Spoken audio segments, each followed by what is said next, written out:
Penny സ്റ്റോക്കുകൾക്ക് നിയതമായ ഒരു ഔദ്യോഗിക നിർവചനമില്ല. എന്നിരുന്നാലും തീരെ താഴ്ന്ന വിപണി വിലയുള്ള ഓഹരികളാണ് പൊതുവെ ഈ ഗണത്തിൽ ഉൾപ്പെടുത്തുന്നത്. കുറഞ്ഞ വിപണി മൂല്യവും ഓഹരി വില നേരിടുന്ന ഉയർന്ന ചാഞ്ചാട്ടവും താഴ്ന്ന തോതിലുള്ള ലിക്വിഡിറ്റിയുമൊക്കെ പെന്നി സ്റ്റോക്കുകളുടെ മുഖമുദ്രയാകുന്നു. അതായത് താരതമ്യേന റിസ്ക് ഏറിയ നിക്ഷേപമാണ് പെന്നി സ്റ്റോക്കുകളിലെന്ന് സാരം. എന്നിരുന്നാലും അടിസ്ഥാനപരമായി മികച്ച നിലയിൽ പ്രവർത്തിക്കുന്ന കമ്പനിയാണെങ്കിൽ പെന്നി സ്റ്റോക്കുകളിലെ നിക്ഷേപം കൈപ്പേറിയ അനുഭവം സമ്മാനിക്കില്ല. ഓഹരിയുടെ ഇപ്പോഴത്തെ വിപണി വില 100 രൂപ നിലവാരത്തിന് താഴെ നിൽക്കുന്നതിനാൽ പെന്നി സ്റ്റോക്കുകൾ എന്ന നിലയിൽ കണക്കാക്കാവുന്നതും സമീപകാലത്ത് കമ്പനിയുടെ അടിസ്ഥാന ഘടകങ്ങളിലും ബിസിനസ് പ്രവർത്തനങ്ങളിലും മെച്ചപ്പെടലിൻ്റെ ലക്ഷണങ്ങൾ കാണിക്കുന്നതുമായ 4 ഓഹരികളുടെ വിശദാംശങ്ങൾ നോക്കാം. ഓല ഇലക്ട്രിക്.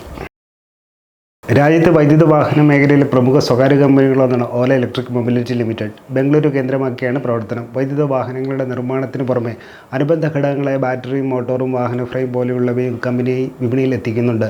രാജ്യത്ത് 4000-ലധികം സ്റ്റോറുകളാണ് കമ്പനിയുടെ നേരിട്ടുള്ള നിയന്ത്രണത്തിൽ പ്രവർത്തിക്കുന്നത്. നിലവിൽ രാജ്യത്തെ വൈദ്യുത ഇരുചക്ര വാഹന വിപണിയുടെ 20% വിഹിതം ഓല ഇലക്ട്രിക്കിൻ്റെ പക്കലുണ്ട്.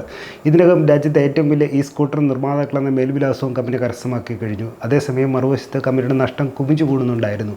ഇതിൻ്റെ ഭാഗമായി സമീപകാലത്ത് ഓല ഇലക്ട്രിക് ഓഹരിൽ ശക്തമായ തിരുത്തൽ നേരിടുകയും ചെയ്തു. എന്നിരുന്നാലും പുതിയതായി വിപണിയിൽ അവതരിപ്പിച്ച ഉൽപ്പന്നങ്ങൾക്കുള്ള ഡിമാൻഡും വരാനിരിക്കുന്ന ഉത്സവ സീസണും കമ്പനിക്ക് ശുഭപ്രതീക്ഷയേകുന്നു.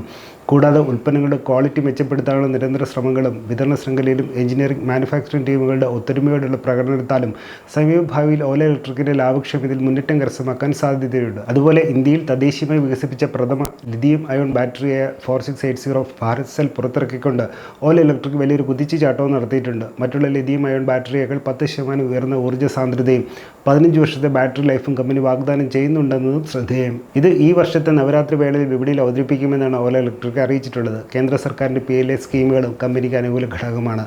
ചുരുക്കത്തിൽ ഓല ഇലക്ട്രിക് ഒരു തിരിച്ചുവരവുള്ള ലക്ഷ്യങ്ങളാണ് പ്രകടിപ്പിക്കുന്നത് സാരം. ഏകദേശം 21,000 കോടി രൂപയാണ് നിലവിൽ കമ്പനിയുടെ വിപണി മൂല്യം. കഴിഞ്ഞ ആഴ്ച 47 രൂപ നിലവാരത്തിലായിരുന്നു ഓല ഇലക്ട്രിക് ഓഹരിയുടെ ക്ലോസിംഗ് കുറിച്ചത്. HCC.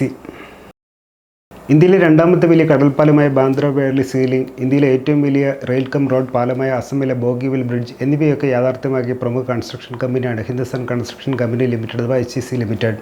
രാജ്യത്തെ ഏറ്റവും പഴക്കമുള്ള ഇൻഫ്രാസ്ട്രക്ചർ കമ്പനികളൊന്നുകൂടിയാണിത്. 1926 കമ്പനിയുടെ തുടക്കം. എഞ്ചിനീയറിംഗ്, കൺസ്ട്രക്ഷൻ, റിയൽ എസ്റ്റേറ്റ് മേഖലകളിലാണ് HCC പ്രധാനമായും പ്രവർത്തനങ്ങൾ കേന്ദ്രീകരിച്ചിട്ടുള്ളത്. ഏകദേശം 5000 കോടി രൂപയാണ് HCC ലിമിറ്റഡിൻ്റെ നിലവിലെ വിപണി മൂല്യം. അതേസമയം കഴിഞ്ഞ ഏതാനും വർഷങ്ങളായി HCCയുടെ പ്രകടനത്തിൽ കാര്യമായ ഏറ്റക്കുറച്ചുകൾ കാണിച്ചിരുന്നു. എന്നാൽ സമീപകാലത്ത് ശക്തമായ തിരിച്ചുവരേണ്ട സൂചനകൾ പ്രകടമാകുന്നുണ്ട്. HCCയുടെ ഓർഡർ ബുക്കും ശക്തമാണ്. നിലവിൽ 22,700 കോടി രൂപയുടെ വിവിധ പദ്ധതികളുടെ കരാറിനായുള്ള ലേലത്തിൽ കമ്പനി സജീവമായി പങ്കെടുക്കുന്നുണ്ട്. ഇതിനോടകം 3,510 കോടിയുടെ പദ്ധതികളിൽ ഏറ്റവും താഴ്ന്ന കരാർ നൽകിയിട്ടുള്ളത് HCC ആകുന്നു. ഇതിനു പുറമെ റെയിൽവേ, റോഡ്, നഗരവികസനം തുടങ്ങിയ മേഖലകളിലും വമ്പൻ പദ്ധതികളുടെ കരാറിനായി കമ്പനി ശ്രമം തുടരുകയാണ്. കഴിഞ്ഞ ആഴ്ച 27 രൂപ നിലവാരത്തിലായിരുന്നു ഈ സ്മോൾ ക്യാപ് ഓഹരിയുടെ ക്ലോസിംഗ് കുറിച്ചത്. NHPC. രാജ്യത്തെ ഏറ്റവും വലിയ ജലവൈദ്യുതി ഉൽപ്പാദകരിലൊന്നും നവരത്ന പദവിയുള്ള കേന്ദ്ര സർക്കാർ സ്ഥാപനവുമാണ് NHPC ലിമിറ്റഡ്. കേന്ദ്ര ഊർജ്ജ മന്ത്രാലയത്തിന് കീഴിലാണ് ഈ മിഡ് ക്യാപ് കമ്പനിയുടെ പ്രവർത്തനം. 2025 ജൂണിലെ റിപ്പോർട്ട് പ്രകാരം രാജ്യത്തെ വിവിധ സംസ്ഥാനങ്ങളിലെ സ്ഥാപിക്കപ്പെട്ടിട്ടുള്ള 23 ജലവൈദ്യുത നിലയങ്ങളിൽ നിന്നായി 7,771 മെഗാവാട്ട് വൈദ്യുതിയാണ് NHPC ഉൽപ്പാദിപ്പിക്കുന്നത്. ഇതിനു പുറമെ 5 സോളാർ പദ്ധതികളിൽ നിന്നായി 426 മെഗാവാട്ടും കാറ്റിൽ നിന്നും 50 മെഗാവാട്ട് വൈദ്യുതിയും കമ്പനി ഉൽപ്പാദിപ്പിക്കുന്നുണ്ട്. രാജ്യത്തിൻ്റെ ജലവൈദ്യുത പദ്ധതികളിൽ നിന്നുള്ള മൊത്തം ഉൽപ്പാദനത്തിൽ 16% സംഭാവന ചെയ്യുന്ന NHPC ആണ്. അതേപോലെ 2004 മുതൽ ഇങ്ങോട്ട് നിക്ഷേപകർക്ക് മുടങ്ങാതെ എല്ലാ വർഷവും ക്യാഷ് ഡിവിഡൻഡ് നൽകുന്ന ഓഹരിയുമാണത്. നിലവിൽ NHPC ഓഹരിയുടെ ഡിവിഡൻഡ് yield 2.37% കഴിഞ്ഞ ആഴ്ച 81 രൂപ നിലവാരത്തിലായിരുന്നു NHPC ഓഹരിയുടെ ക്ലോസിംഗ് രേഖപ്പെടുത്തിയത്. സുസ്രോൺ എനർജി.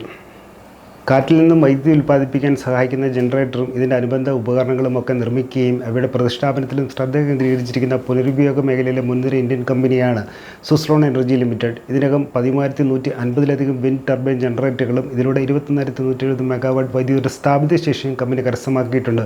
6 ഭൂഖണ്ഡങ്ങളിലായി 20ഓളം രാജ്യങ്ങളിൽ കമ്പനിക്ക് ബിസിനസ് സാന്നിധ്യവുമുണ്ട്. പരിസ്ഥിതി സംരക്ഷണത്തിൻ്റെയും സുസ്ഥിര വികസനത്തിൻ്റെ ഭാഗമായി സർക്കാർ തലത്തിൽ നിന്നുള്ള പ്രോത്സാഹനങ്ങളും പൊതുവിപണിയിൽ നിന്നും സ്വാഭാവികമായി ഉയർന്ന ആവശ്യകതയുമൊക്കെ പുനരുപയോഗ ഊർജ്ജ മേഖലയിൽ കമ്പനിക്ക് വമ്പൻ സാധ്യതകളാണ് തുറക്കപ്പെട്ടിരിക്കുന്നത്. കമ്പനിയുടെ കടബാധ്യതകൾ ഗണ്യമായി താഴ്ത്തിയതും സമീപകാലത്ത് മികച്ച സാമ്പത്തിക പ്രകടനം കാഴ്ചവെക്കാനും സുസ്രോണിന് സാധിച്ചിരുന്നു. അതേപോലെ ഓർഡർ ബുക്ക് ശക്തമായതും കമ്പനിയുടെ ഭാവി വളർച്ച സഹായിക്കുന്ന അനുകൂല ഘടകങ്ങളാണ്. ഏകദേശം 80,000 കോടി രൂപയാണ് കമ്പനിയുടെ നിലവിൽ വിപണി മൂല്യം. കഴിഞ്ഞ ആഴ്ച 58 രൂപ നിലവാരത്തിലായിരുന്നു സുസ്രോൺ എനർജി ഓഹരികൾ വ്യാപാരം ചെയ്യപ്പെട്ടിരുന്നത്. മേൽ സൂചിപ്പിച്ച ഓഹരികളെ സംബന്ധിച്ച് വിവരം പഠനാവശ്യർത്ഥം പങ്കുവച്ചാണ്. നിക്ഷേപത്തിനായുള്ള നിർദ്ദേശമോ ഉപദേശമോ അല്ല. ഓഹരി വിപണിയിലെ നിക്ഷേപം ലാഭനഷ്ട സാധ്യതകൾക്ക് വിധേയമാണ്. ഓഹരിയിൽ നിക്ഷേപിക്കുന്നതിന് മുമ്പ് സ്വന്തം വിശദമായ പഠനം നടത്തിയോ അല്ലെങ്കിൽ സെബി അംഗീകൃത മാർക്കറ്റ് അനലിസ്റ്റുകളുടെ സേവനം തേടി നിങ്ങൾക്ക് ചെയ്യാവുന്നതാണ്. കൂടുതൽ വാർത്തകൾ വിശേഷങ്ങളും ET മലയാളം ഫോളോ സബ്സ്ക്രൈബ് ചെയ്യുക. മറ്റു വിഷയമായി വീണ്ടും കാണാം.